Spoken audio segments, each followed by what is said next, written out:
हा कर. Hello hello करा. हॅलो हॅलो हॅलो नकली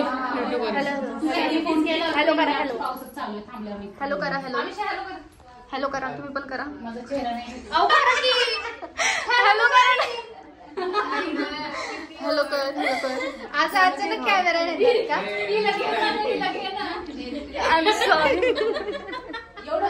हॅलो एव्हरीवन, नमस्कार सर्वांना. स्वागत आहे तुमचं आजच्या व्हिडिओमध्ये. आता एवढी सगळी फळं बघून तुम्हाला थोडाफार अंदाज लागलाच असेल की काय कार्यक्रम आहे. तर माझी जी मैत्रीण आहे निशा, तर तिचं होतं चोरोटीचा कार्यक्रम होता. सो आम्ही तिच्या घरी गेलो होतो ते कार्यक्रमचं सेलिब्रेशन करायला. आणि त्यामध्ये त्यांची पहिली ॲनिव्हर्सरी होती, म्हणजे लग्नाचा पहिला वाढदिवस होता. 1 वर्ष पूर्ण झालं, ते सुद्धा सेलिब्रेशन या ठिकाणी होत आहे. तर दोन्ही पण कार्यक्रम एकाच दिवशी होते आणि तुम्ही बघू शकता सगळ्या रिच्युअल्स चालू आहेत त्या ठिकाणी. तर पहिल्यांदा जे चोरोटीचा कार्यक्रम होता, खरं तर तो मेन कार्यक्रम होता, ते करायचं होतं, तर ते चालू होतं पहिलं. त्याच्यानंतरनं ॲनिव्हर्सरीचं सेलिब्रेशन झालं. तर सगळे म्हणजे जे घरातले मेंबर्स होते ते सगळे आले होते निशाकडचे. आणि ऑब्व्हियसली हे कार्यक्रम तिच्या सासरी होत होतं, सो आम्ही सगळे तिकडं गेलो होतो. तर माझ्यासोबत पल्लवी होती, अमिषा होती, निशाची मम्मी होती. आम्ही सगळेजण गेलो होतो. तिचे रिलेटिव्स होते आणि ॲज अ क्लोज फ्रेंड मी सुद्धा इन्व्हायटेड होते, सो मी सुद्धा गेले होते. तर इथं सगळा कार्यक्रम झाल्यानंतर ना ऑब्व्हियसली मेमरीज असायला पाहिजे, त्याच्यामुळे सगळेजण फोटो क्लिक करत होते. मी सुद्धा केले.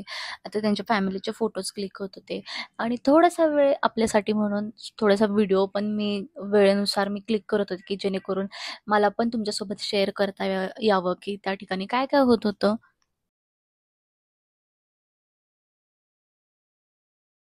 मेकअप करायला टाइम नाही भेटला. काय करू हा ना, मला खूपच लेट झालं, त्यामुळे मी अशी चालली आहे.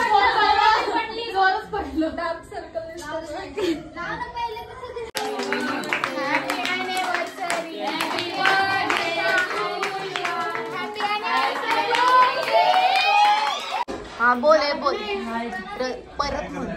सचिन नाही तिथंच बस. सुना तिथंच बस जेवायला. अरे वा वा, ही चांगली सुरुवात झाली. ही चांगली सुरुवात झाली. तर सगळा कार्यक्रम झाला आणि त्याच्यानंतर वेळ येते ती म्हणजे जेवायची. तर सगळी माणसं तर जेवणासाठीच थांबली होती ऑब्व्हियसली, की सगळा कार्यक्रम झाला, भूक पण लागली होती सगळ्यांना. तर जेवणामध्ये होतं दालचा भात आणि शिरा होता. आता हे जे 2 कॉम्बिनेशन आहे ना, शिरा आणि दालचा भात, त्याला कोणच म्हणजे हे करू शकत नाही. बिर्याणी पण कधी कधी आली ना तर त्याला तोडच नाहीये. तर खूप असं छान कॉम्बिनेशन आम्ही त्या दिवशी जेवलो आणि छान झालं होतं त्या दिवशीचं जेवण सुद्धा. सगळे एकत्र बसून जेवलो होतो, त्याच्यामुळं अजूनच जास्त मज्जा आली. मंडळी फायनली आम्ही जेवण करून घरी निघालो आणि त्या दिवशी मी गाडी आणली नव्हती, त्याच्यामुळं निशाच्या दाजींचा जो टेम्पो होता त्याच्यातून घरी गेलो. तर मला असं वाटलं की तुमच्यासोबत हा ब्लॉग शेअर करा, त्याच्यामुळे तुम्हाला शेअर केला. आवडल्यास प्लीज लाईक करा आणि सबस्क्राईब करा. Thank you so much.